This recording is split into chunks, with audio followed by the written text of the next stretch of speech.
all I use is has these clips. I got a blue and a red. Red's a bit hard to see. Put the clip on, battery's on. You can actually start the boat if it was in the water. So I've got a main switch over here. Alright, that's the fuel pump you hear. Alright, where do we start? Come back, jump in here. Alright, this boat's got two tanks, cheap tanks, one here, one over there. Holds about, I don't know, 100 litres or so, 50 litres a tank.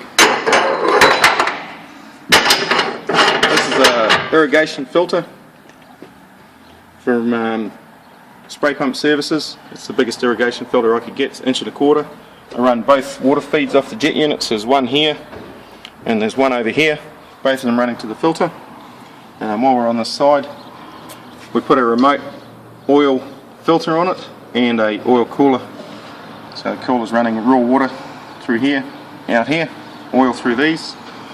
And if you look in here, we've got a pumping chamber for the fuel with a Bosch 044 fuel pump in it, and an EFI filter and EFI hose. Very important.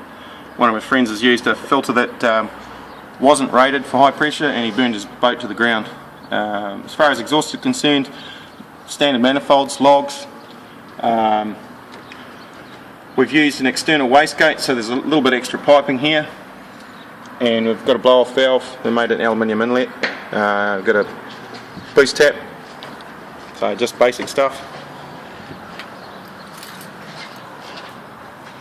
Running a water to air intercooler in this chamber here, pumps through and straight out the back, and we're bleeding a little bit of water off just into the exhaust so that we don't burn the exhaust rubber link.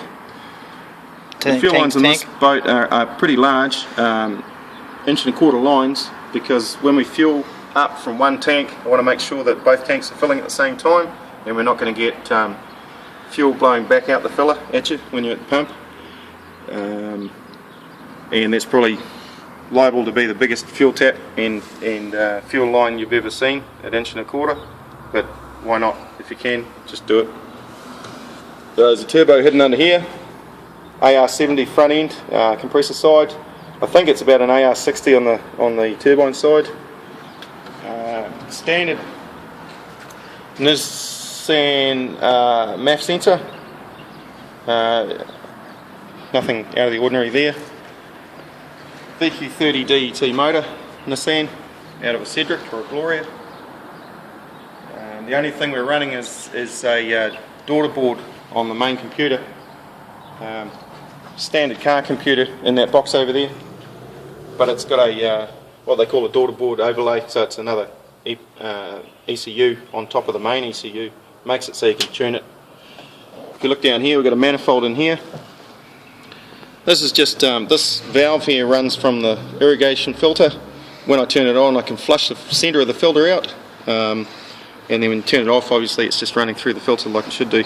Two lines, that's the cooling line, and that's the bilge pump line, and they come out through the side, through these skin fittings.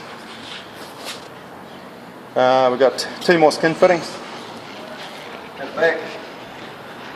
That one's just the intercooler, so we've got a line dedicated basically to the intercooler and back out with a little bit of a bleed to the exhaust.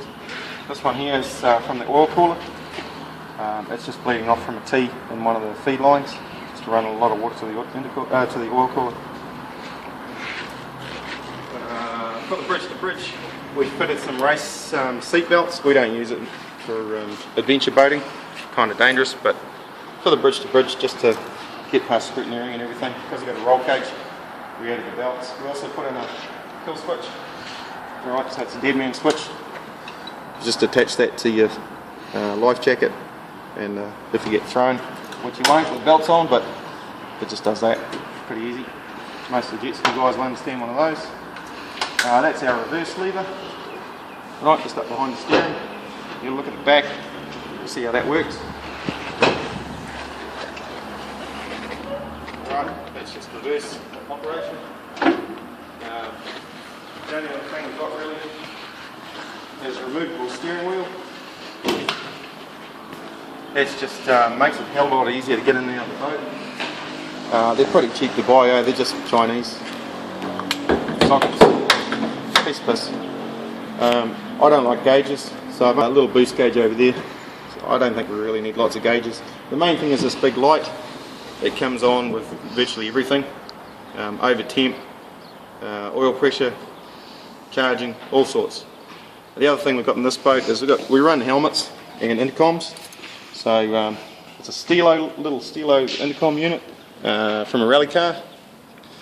I'm not particularly impressed with it. It needs probably an amplifier and some better speakers and mics in the helmet, but when you're going relatively slow, you can hear pretty good. When you're going full noise, you can't hear a thing. I can't think of anything else. That's the 360. That's pretty much it. What top speed have you got out of this boat so far, Phil?